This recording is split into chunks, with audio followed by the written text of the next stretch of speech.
안녕하세요. 형사 전문 변호사 최한결입니다. 오늘은 억울하게 강간 피의자가 되신 분에 대한 사례를 하나 소개해 드릴까 합니다. 강간뿐만 아니라 여러분들 알고 계시는 카찰죄 있죠? 성폭력 범죄의 처벌 등에 관한 특례법 위반, 가로치고 카메라 등 이용 촬영죄까지 같이 이렇게 고소장을 받으신 분이었는데요.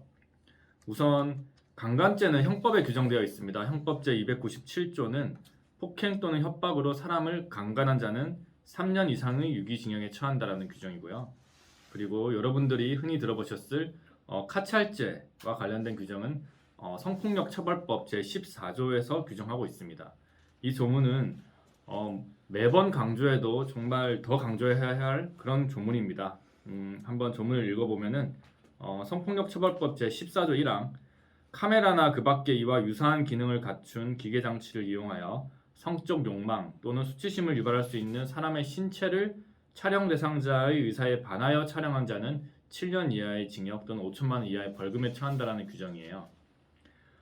저희 의뢰인은 자신의 여자친구와 즐겁게 성관계를 하고 데이트를 했습니다. 그런데 알고 보니까 자기의 여자친구가 유부녀였던 거예요. 유부녀였고 자신의 남편에게 들켰습니다. 이 모든 사실을. 그랬더니만 사실 그 남성과 그 여성의 관계 정확한 건 잘 모르겠습니다. 저희 의뢰인은 피의자였죠. 피의자는 진짜 그 여성이 미혼 여성, 어린 여성인 줄로만 알고 만났습니다. 만났고 걔 집에도 들어가고 그 다음에 모텔도 가고 그 다음에 여러 자동차에서도 성관계를 하고 했는데 결국에 한 1년 정도도 아니죠. 한 몇 개월도 안 사귀었습니다. 사귄 후에 바로 그 여성의 남편에게 모든 사실을 들켜버렸어요. 그랬더니만 그 여성이 저희 의뢰인, 즉 피의자를 상대로 고소장을 냅니다. 그 고소장의 내용은 뭐냐면은 우리 피의자는 얼마 전 사건입니다. 작년 말경쯤이에요. 정확한 시기는 제가 말씀드릴 수는 없지만 작년 말경에 어떤 이제 무슨 경기도 근처에 있는 어떤 그 모텔에서 피해자가 피의자의 어깨와 가슴을 밀치는 등 거부 의사를 표시하였음에도 불구하고 강제로 1회 성기를 삽입하여 강간하였다라는 고소장 내용이 써 있었습니다. 정말 기가 막히고 고칼 노릇이었습니다.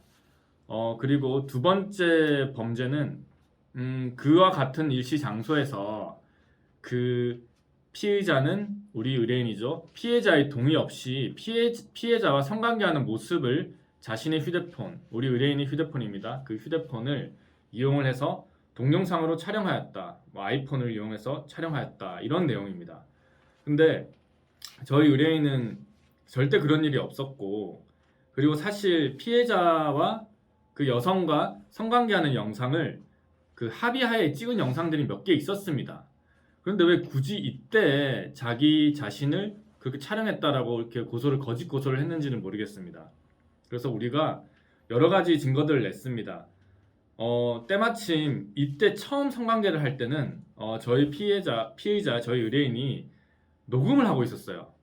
요즘 많은 이제 남성분들이 어디서 들었는지는 모르겠지만 처음 만난 여성과 아니면 만난 지 얼마 안 된 어떤 여성과 성관계를 할 때는 녹음을 해라라는 그런 이제 팁을 어디서 들었나 봐요. 들었는지 몰래 녹음을 해놓은 겁니다. 몰래 녹음을 해놓은 게 정말 천만다행이었어요. 거기 안에 보면은 오빠 나 좋아? 아니면은 너 나 좋아해? 이런 내용도 굉장히 많고, 그리고 또 굉장히 큰 내용이 있었습니다. 아프면 말해. 언제든지 내가 그만해줄게. 이런 내용들이 있었고요. 그리고 성관계 도중에 나는 여러 가지 소리들이 있죠. 그런 것들이 절대 강간이라고 볼 수 없을 정도로 아주 화기애애하고 행복했습니다. 그랬는데 강간이라니 너무 억울하다라는 의견서도 내고, 처음에는 사실 이런 이제 녹음 파일을 저희가 얘기를 하지 않았어요. 얘기를 하지 않았고, 왜 얘기를 하지 않았냐면은 그 수사기관에서 얼마나 우리를 정말 바보로 보는지 한번 보자. 우리가 이런 증거, 정말 중요한 증거는 마지막에 터트려야지만 그 큰 힘을 가집니다. 그렇기 때문에 처음에는 어느 기본적인 의견서만 내고, 그렇지 않습니다. 나는 이렇게 해가지고 정말 행복하게 사귀게 됐고 했는데 도대체 무슨 강간입니까? 라는 의견을 한번 내고 나니까 아니나 다를까 수사기관이 저희 피해자를 굉장히 꼬십니다. 뭐 여자의 말만 가지고도 인정되는 게 강간이고 어쩌고 저쩌고 이러면서 뭐 이렇게 굉장히 스무스하게 꼬시고 그 다음에 인정해라. 너는 그렇게 생각했지만 그 여성은 그렇게 생각하지 않았을 수도 있지 않느냐 막 이런 식으로 계속 얘기를 합니다. 그리고 너 핸드폰 우리한테 포렌식 맡길 수 있어? 이런 식으로 물어봅니다. 그래서 우리가 당연히 맡길 수 있습니다 라고 하고 이렇게 드렸어요. 드렸더니만 거기서 또 우리가 녹음했던 파일이 발견되지는 않았어요. 발견되지 않다가 저희가 임의로 제출을 했는데요. 일단은 다음 조사에서 결국 뭐 여성의 그 여자 친구였던 분의 진술이 정말 신빙성 인정이 된다 이런 뭐 쓸데없는 말을 하시길래 저희가 그 녹음 파일을 냅니다. 내고 나니까 완전 수사가 완전 반대로 바뀌었어요. 뭐 이거는 뭐 여자가 무고를 한 거니 어쩌니 이러면서 그래서 저희 주장을 여기 이제 그 불기소 이후 통지서에 잘 적어주셨습니다. 정말 웃긴 거죠. 언제 이제 작년 말경쯤에 채팅 어플을 통해 가지고 만납니다. 그래서 뭐 잠깐 쉬자면서 모텔에 가자고 먼저 이제 얘기를 한 거는 맞다 여자에게. 그랬더니 여자가 따라 들어오더라. 그래서 무슨 아니 그리고 나서 따라 들어와서 거기서 이제 음성 녹음을 다 했는데 거기 안에는 정말 성관계를 정말 화간 정말 합의하에 한 것이라는 정황이 모두 녹음이 되어 있다.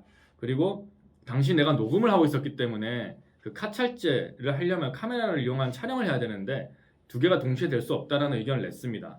그랬더니만 그 수사기관이 정말 놀라면서 그냥 바로 그냥 증거불충분 무혐의 결과를 내려줬습니다. 보면은 증거자료 이렇게 해가지고 뭐 여러 가지 뭐 피해자와 피해자를 촬영한 사진도 발견되었다. 그다음에 또 카카오톡이라든지 이런데 기록들 보면은 행복하게 메시지를 주고받은 내용도 있다. 그리고 그 당시 전후에 피해자와 통화 녹음 파일도 있었습니다. 정말 다행이었던 게 자동 녹음은 아니었는데요. 그때 전화하면서 뭔가 실수로 눌려졌나 봐요. 이거는 절대 강간이 있었다고 볼 수 없다. 뭐 수사기관도 썼습니다. 위와 같은 자료들을 모두 종합하여 판단했을 때 피해자가 언제 피의자와의 성관계에 동의했던 것으로 보인다. 그 수사기관이 이런 식으로 적는 경우는 굉장히 드뭅니다. 성관계에 피해자가 피의자와의 성관계에 동의했던 것으로 보인다라고 확실하게 얘기하는 것은 굉장히 드문데 저희가 그만큼 증거가 많았고 잘 주장했기 때문입니다. 이제 성범죄에 대해 가지고 자백하고 반성하면 선처를 해주는 시대는 이제 지났습니다. 혹시 여러분들께서도 수사기관으로부터 너가 강간 피해자가 되었다라고 전화를 받으시면은 절대 혼자 대처하지 마세요. 반드시 변호인과 함께 가셔야 합니다. 지금까지 형사전문 변호사 최한결이었습니다.